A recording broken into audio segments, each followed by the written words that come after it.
Assalamualaikum warahmatullahi wabarakatuh. Alhamdulillahilladzi hadana li hada wa ma kunna linahtadiya laula an hadanallah. Asyhadu an la ilaha illallah wa asyhadu anna Muhammadan abduhu wa rasuluh.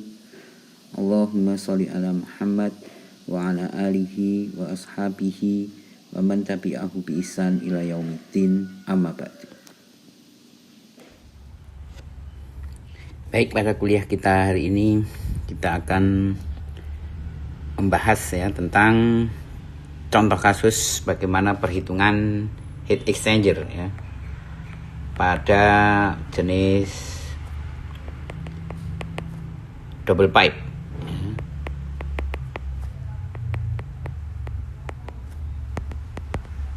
Nah, di sini kita akan membahas bagaimana perhitungan heat exchanger double pipe ini melalui studi kasus ya.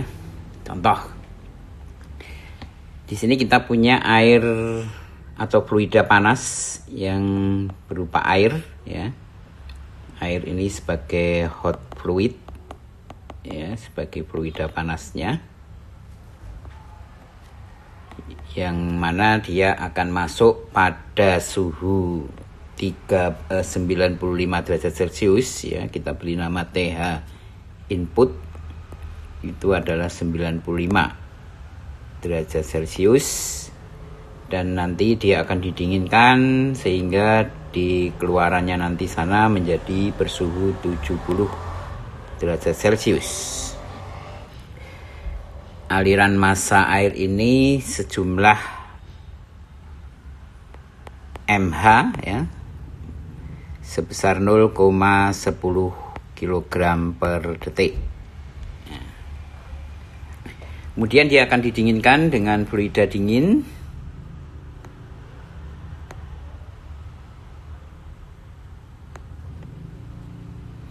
yang mana fluida dinginnya nanti adalah di sini ya. Di sini kita punya cold fluid ya, cold fluidnya yang temperaturnya kita sebut TC input, yaitu sebesar 20 derajat Celcius dengan masanya sebesar mc, yaitu 0,25 kg per detik. Di sini kita punya sistem double pipe ya. Kita gambarkan sistem kita double pipe itu seperti ini ya. Kita punya ini adalah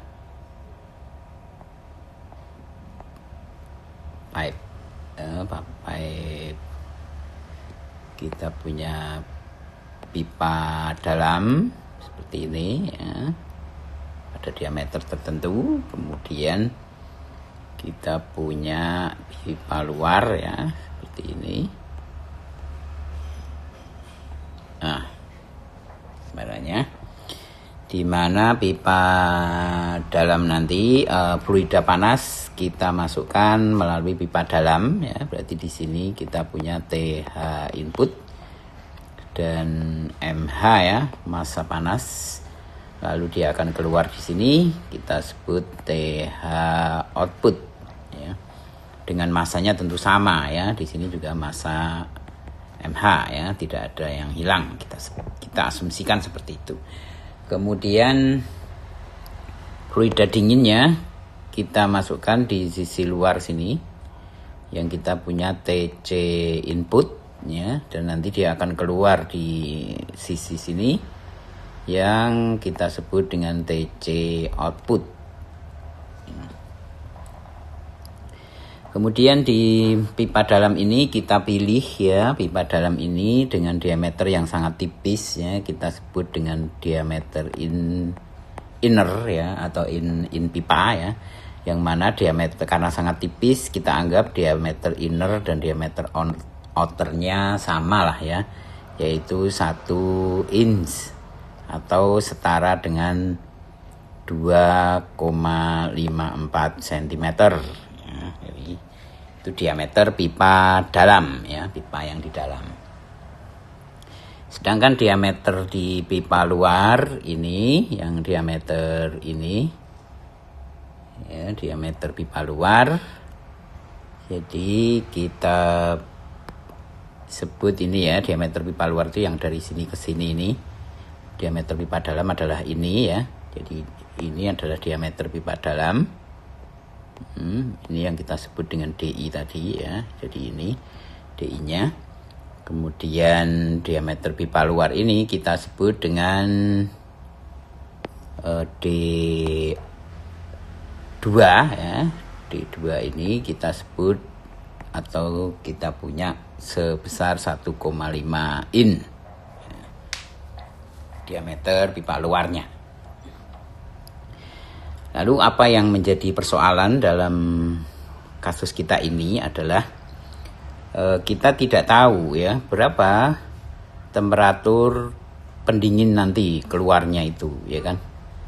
Kita tidak tahu berapa temperatur pendingin keluar ini, dan juga kita tidak tahu ya berapa lama ini kira-kira proses pendinginannya ini dibutuhkan untuk membawa dari temperatur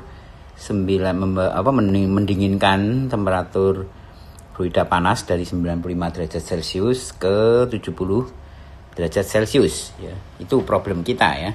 Jadi kita tidak tahu berapa TCO ini dan tidak tahu berapa lama, atau sama aja kita tidak tahu panjang ya, panjang pipanya ya. Panjang pipanya ini berapa ya.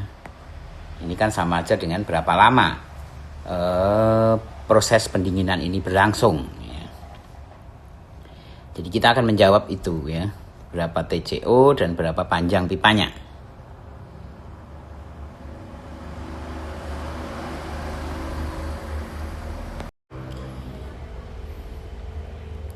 Baik, untuk menjawab pertanyaan itu ya, kita akan mulai dari menghitung berapa panas di fluida panas ya. Jadi kita punya fluida panas di sini. Berapa panasnya? Yaitu kita punya Q sama dengan massa dari fluida panas dikalikan dengan CP pada fluida panas dikalikan dengan delta T pada fluida panas. Ya. Nah, di sini di fluida panas adalah kita punya air ya. Jadi kita punya CP dari air itu, CP fluida panas itu adalah sebesar 4180 Joule per kilogram per Kelvin. Nah, di sini. Sehingga kita bisa menghitung fluida panas kita, yaitu Q sama dengan 0,10 ya, kilogram per second dikalikan dengan CP-nya yaitu 4180 Joule per kilogram Kelvin, lalu dikalikan dengan delta T-nya ya. Di mana delta T-nya ini, delta TH adalah dari 95 ke 70 derajat Celcius ya, berarti kita punya delta T-nya itu adalah 25 derajat Celcius, atau bisa juga Kelvinnya ya, tentunya delta Kelvin juga sama dengan di situ ya, sehingga kita bisa hitung ini.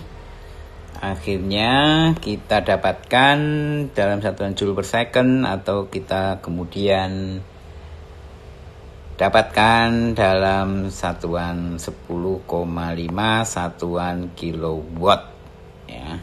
Ini panas yang kita miliki ya dalam satuan kilowatt. Oke, ini di sisi fluida panas ya. Kemudian bagaimana dengan di sisi fluida dingin ya. Di sisi fluida dingin tentu kita juga punya, yaitu Q di fluida dingin adalah sama dengan massa ya di fluida dingin dikalikan dengan CP untuk fluida dingin dikalikan dengan delta T di fluida dingin ya. Nah, di sini kita tetapkan CP-nya adalah CPC-nya ini adalah sebesar 2500 Joule per kilogram Kelvin, ya, per Kelvin. Sehingga kita dapat, tapi kita tidak tahu di sini ya TCO-nya berapa ya. TC ini delta TC adalah TC output ya, dikurangi TC input. Nah, di sini kita ambil asumsi ya. Kita ambil asumsi bahwa heat loss sama dengan 0. Ini apa artinya? Kalau heat loss 0 itu berarti artinya adalah panas dari fluida panas ya, yaitu Q merah tadi, seluruhnya dipindahkan ke fluida dingin ya. Berarti ini sama ya, bisa disebut ini sama. Q fluida merah itu sama dengan Q fluida dingin. Sehingga kita bisa menghitung TCO-nya ini, berarti kita punya TCO, TC output itu berarti sama dengan TC input ditambah dengan Q ya, Q dari fluida panas itu tadi dibagi dengan massa C dan dikalikan dengan CP pada fluida dingin ya, CPC ya. Sehingga kalau kita masukkan nilai-nilainya ya, jadi di sini kita punya nilainya adalah fluida dingin, TCI-nya adalah 20 ya. Kemudian panasnya tadi adalah 10,5. Kemudian masanya ini adalah 0,25 ya. 0,25. Lalu CP-nya adalah 2500 ya, Joule per second. Nah, dari sini kita dapatkan bahwa fluida dingin kita keluar di sisi sana nanti adalah sebesar 36,7 derajat Celcius ya. Setelah kita hitung, kita dapatkan sekian TC outputnya ya, 36,7 derajat Celcius. Berarti di sini kita sudah punya ya, T in 795, T out 70, kemudian TC inputnya adalah 20 derajat Celcius, lalu TC outputnya adalah 36 derajat Celcius ya. Berarti kita sudah punya keempat suhu itu ya. Berarti di sini kita sudah menjawab satu pertanyaan tadi ya, berapa TCO di sini? Kita dapatkan TCO-nya adalah sebesar 36,7 derajat Celcius. Nah, kita baru satu jawab. Tapi kita belum menjawab yang ini ya, berapa panjang pipanya ini. Baik, selanjutnya untuk menjawab berapa panjang pipa itu ya. Jadi kita sudah punya ya 4 temperatur, yaitu TH input adalah 95 derajat Celcius, kemudian TH outputnya adalah 70 derajat Celcius, lalu kita punya TC input adalah 20 derajat Celcius, dan TC output kita adalah 36,7 derajat Celcius ya. Apa yang kita perlukan dari keempat suhu ini ya, jadi kita perlu keempat suhu ini karena kita perlu tahu ya kira-kira berapa di sini perbedaan temperatur antara fluida panas dengan fluida dingin di sepanjang ini kan sebenarnya berubah dia kan berubah karena oleh karena itu kita hitung perubahannya adalah perubahan rata-ratanya ya, rata-rata aritmatik, jadi dijumlah atau ya penjumlahan begitu ya, pembagian penjumlahan, atau kita gunakan rata-rata logaritmik ya, rata-rata logaritmik yang kita kenal, yaitu kita gunakan rumus delta T ya, delta T logaritmik ya, yaitu di sini kita punya adalah merupakan rasio delta ya, dari perubahan delta ini, delta antara temperatur yang masuk dan masuk ini, karena kan satu di sini ya, dia dari arah ini, temperatur yang masuk ini dan temperatur yang keluar di sini ya, perbedaan suhu di sini dengan perbedaan suhu di sini, lalu dibagi dengan logaritmik rasio dari keduanya ya, rasio dari keduanya. Nah, kita lihat itu ya.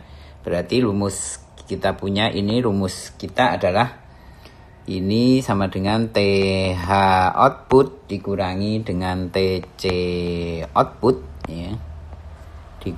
Dikurangi dengan perbedaan suhu di input dikurangi dengan TC inputnya ya, TH input dikurangi TC input ya. Lalu dibagi dengan logaritmik natural ya, ln rasio antara TH output min TC output dibagi dengan TH input min TC input ya. Jadi kita dibagi seperti ini ya. Tentunya kalau konfigurasinya berbeda berarti rasio ini juga akan berbeda ya, TC-TC-nya ini, tapi rasio ini tetap ya, yaitu dari suku pertama ini di sini dibagi, jadi perbedaan suhu dari node-node itu dibagi rasionya ya, dari yang besar ini dibagi yang sisi keduanya ya, jadi depan bagi keduanya. Jadi ini adalah rata-rata logaritmik yang kita punya. Nah, berarti kalau dari temperatur yang kita punya ini berarti berapa ini kita punya ya, TH input dan TH dan TC output ya. Berarti di sini kita punya perbedaannya adalah 33,3 ya. Lalu di TH input dengan TC input kita punya 95 ya, berarti 95 ini dikurangi dengan 20 ya, berarti kita punya adalah sebesar 75 ya, 75, lalu dibagi dengan ln logaritmik natural dari 33,3 dibagi 75 nah, seperti ini. Dari sini kita dapatkan nilainya adalah sebesar 51,3 derajat Celcius atau Kelvin sama aja ya, berarti karena perbedaan suhu yang kita masukkan di sini.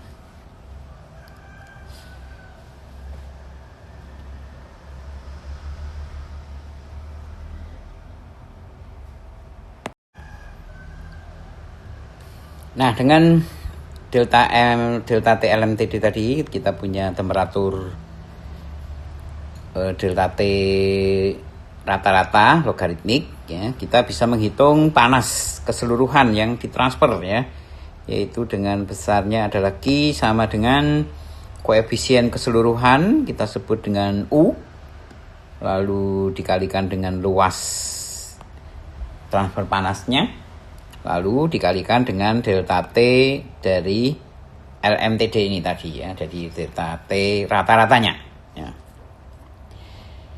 Nah, bentuk ini bisa kita ubah ke dalam model resisten ya. Jadi kita punya model, kita lebih suka menulisnya dengan bentuk seperti ini ya.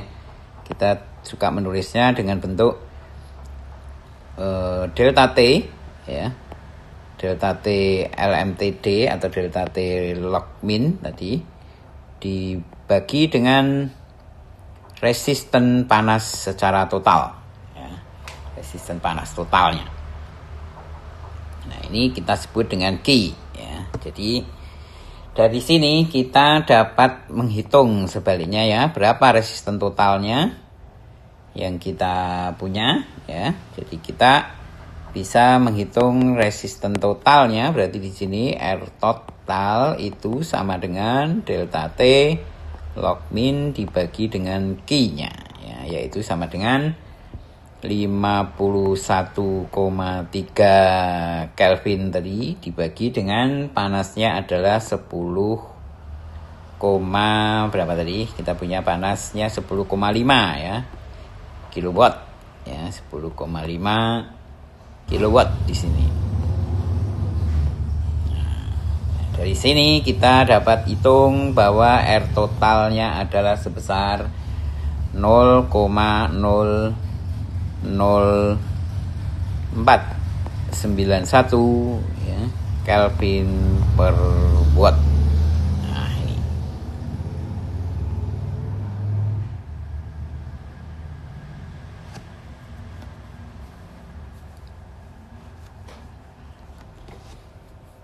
Oke, parameter R total ini akan menjadi bagian yang sangat penting nanti ya untuk menghitung berapa panjang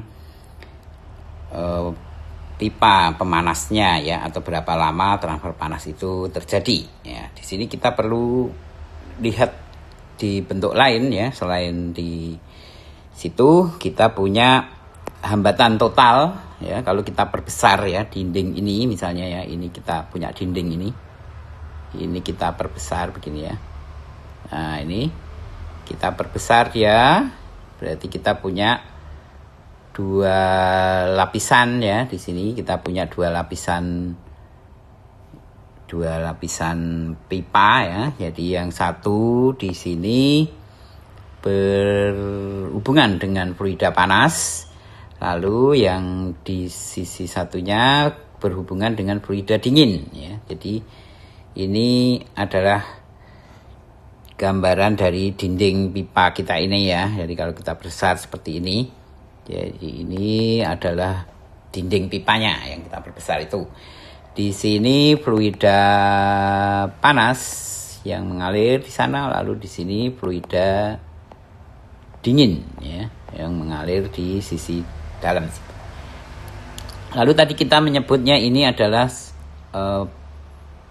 pipa dengan tebal yang sangat tipis ya, tebalnya sangat tipis ya kan, sangat tipis, tebalnya sangat tipis, sehingga kita bisa anggap bahwa R di sisi konduksi itu hampir atau mendekati sama dengan 0 ya. Jadi tidak ada hambatan di sisi konduksi. Di sisi lain kita tahu bahwa di permukaan di sini di sisi fluida panas juga nanti akan membentuk kerak gitu ya, ada semacam kerak atau ada semacam lapisan bahan kimia yang mengendap di situ ya, yang kemudian kita sebut ini fall ya kan, falling factor itu ya, falling factor. Berarti kita punya di sisi luar dan punya juga hambatan falling factor ini di sisi dalam ya. Jadi kita punya FR input dan I ya, inner, dan FRO yang outer ya. Jadi ini juga harus kita perhitungkan ya. Berarti ini kan merupakan hambatan ya, hambatan semua. Nah, berarti di sisi konduksi kita sudah abaikan, tidak ada hambatan. Berarti kita yang perlu pikirkan nantinya adalah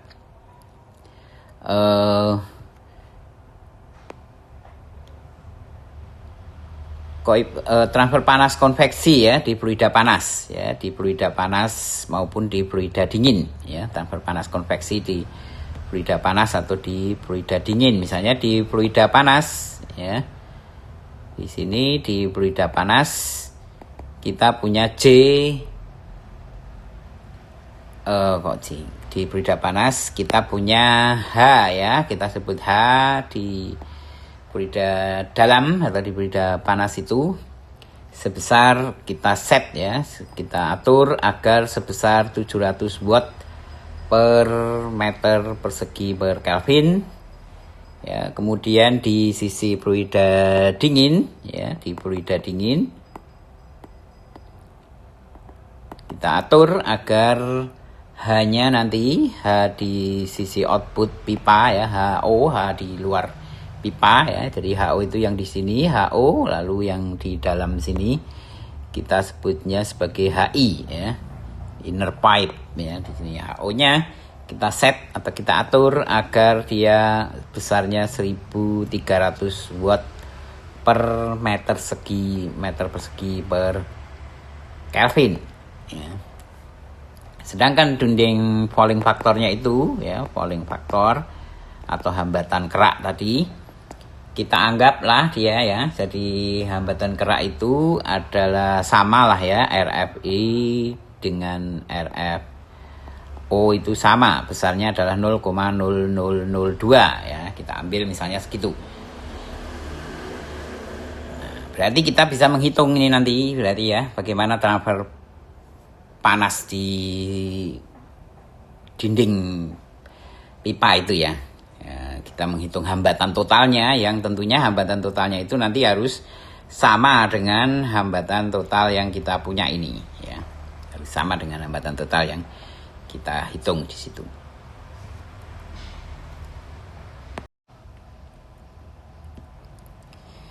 Baik, sekarang kita menghitung hambatan total yang ada di persamaan lain ya. Untuk menghitung hambatan total selain persamaan ini ya, di sini kita sudah menghitung hambatan total berdasarkan dari parameter yang kita tahu, yaitu panas yang dipindahkan dan delta T LMTD-nya.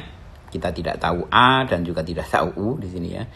Lalu kita gabungkan U dan A itu dalam bentuk hambatan total ya. Lalu kita dapatkan bahwa hambatan total di transfer panas ini adalah sebesar 0,00491 Kelvin per watt ya. Di sisi lain berarti kita punya hambatan total tadi ya, yaitu R tot kita itu adalah sebesar berapa tadi? Kita punya R tot kita ya, jadi R tot yang kita punya di sini, kita punya R tot ya. Kita punya R total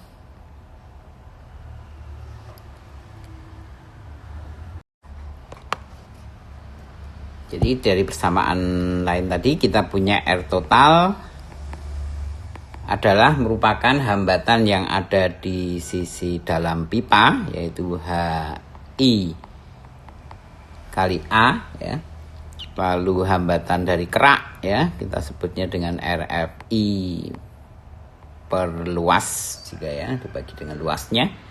Lalu dengan hambatan yang di luar yaitu RF fouling faktor di pipa luar ya, dibagi dengan A, ditambah dengan hambatan di pipa luar yaitu seper HO kali A juga.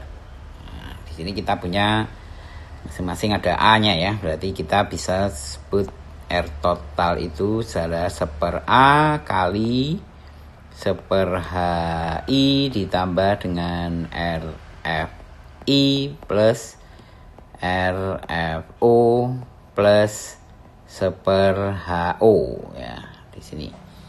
Berarti kita bisa jumlahkan ini ya, berapa yang kita punya seper A ya kali 1/700 tadi ya kita punya, lalu ini adalah 0,0002 plus 0,0002 plus seper 1300 tadi ya gini.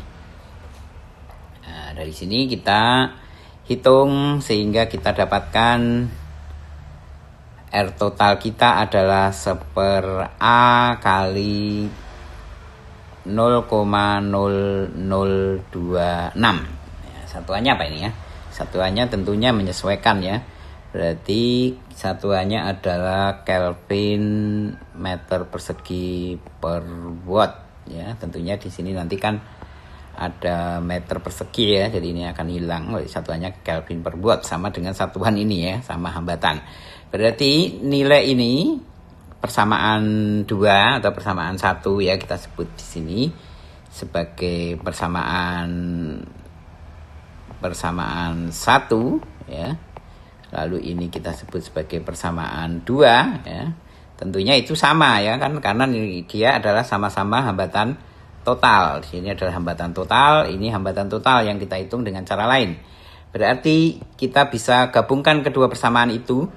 Berarti kita punya bahwa A-nya ya, berarti A itu ke sana, berarti kita punya A adalah sama dengan berapa itu? Berarti kita punya A adalah sama dengan 0,0026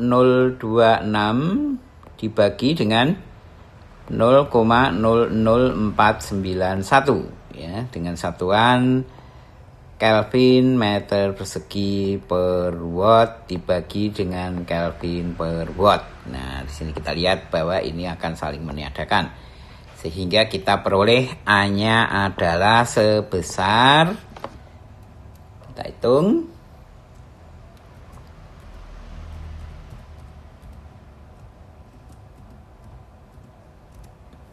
yaitu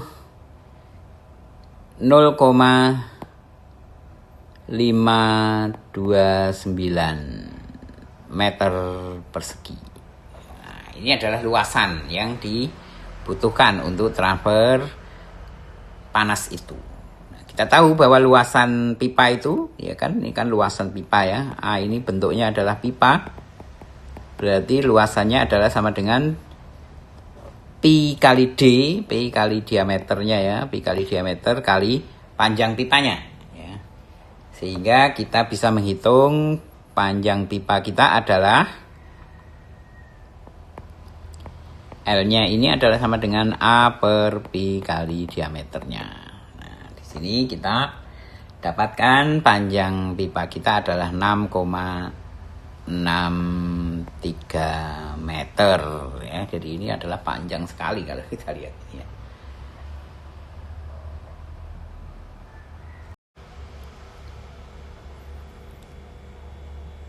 Oke ya, kita sudah menghitung L ini ya. Dan ini kita anggap misalnya ini, wah ini panjang sekali. Bagaimana kita bisa mengubah atau menurunkan panjang dari L ini ya? Tentunya itu bisa kita ubah kalau transfer panasnya juga kita ubah ya. Jadi misalnya ya delta T ini 95 tidak turun ke 70 tapi ke 80 misalnya. Itu kan nanti akan mempengaruhi apa? Mempengaruhi panas yang dipindahkan ya kan, akan mempengaruhi heat transfernya ya kan. Tentunya kalau heat transfernya makin kecil berarti luasan yang diperlukan ya, kalau Q-nya ini kecil berarti luasan yang diperlukan ini juga akan mengecil ya. Tapi kalau delta T-nya ini dibuat besar berarti kan juga sama ini, kalau delta T-nya dibuat besar pada parameter yang lain sama berarti luasan ini juga akan menurun ya kan. Ada delta T yang besar ini akan menurun ya. Nah, delta T yang besar itu bisa kita lakukan dengan mengubah ini ya, THO min TCO, THI dengan cara apa? Misalnya kita ubah alirannya ya, ini inputnya dari sini ya, dengan counter current. Kalau ini kan co-current ya, ini ya, input dari sisi kiri masuk dari bawah atau dari kiri juga keluar dari sisi kanan semua. Nah, ini kan co-current. Bagaimana kalau counter current ya? Nah, itu saya tugas ya, silahkan dikerjakan kalau saya beri tugas itu ya. Jadi coba hitung ulang sistem ini kalau kita gunakan aliran counter current ya, dengan parameter yang sama, misalnya 95 ke 70, lalu ini 20, nanti kira-kira TCO-nya berapa ya, dengan massa sekian. Parameter yang lain sama, tapi saya ingin kalau ini dibuat counter current ya, kira-kira berapa itu luasan yang kita peroleh ya, apakah lebih besar atau lebih kecil ya dari ini, sehingga panjangnya lebih besar atau lebih kecil. Jadi untuk melihat nanti kira-kira lebih efektif mana counter current dengan co-current ya, itu yang kita jadikan tugas di sini. Di sisi lain tentu kita bisa ya menurunkan L ini atau mengurangi jumlah L ini dengan memperbesar diameter pipanya ya. Kalau diameter pipanya kita perbesar, maka A-nya tetap ya. Kalau diameternya kita perbesar berarti L-nya kan akan berkurang ya, akan menurun di sini. Tetapi harus diingat bahwa kalau kita merubah diameter pipa itu akan berpengaruh di mana? Kalau diameter itu akan mempengaruhi koefisien transfer panas konveksi ya, baik di sisi input di sisi inner pipe maupun di luaran pipanya ya. Karena ini akan kita tahu bahwa transfer panas konveksi itu adalah dipengaruhi oleh 3 faktor, yaitu jenis fluidanya, kemudian dinamikanya ya, kecepatan alirannya, dan yang ketiga adalah geometrinya ya. Tentu itu akan berpengaruh. Berarti kita kalau merubah diameter pipanya, kita nggak bisa langsung mendapatkan L yang lebih rendah karena kita belum tahu bagaimana dengan nilai HI dan HO-nya ya kan. Nilai HI dan HO-nya itu kira-kira akan berubah atau berubahnya sebesar apa ya. Jadi yang paling mudah tentunya adalah dengan merubah aliran counter current tadi ya. Sekarang saya suruh membuktikan ya, coba dihitung ulang bagaimana kalau alirannya counter current ya. Itu menjadi tugas, silahkan nanti dikerjakan lalu di-submit di kolom tugas ya. Baik ya, demikian untuk kuliah kita hari ini, semoga bermanfaat. Kita akhiri. Assalamualaikum warahmatullahi wabarakatuh.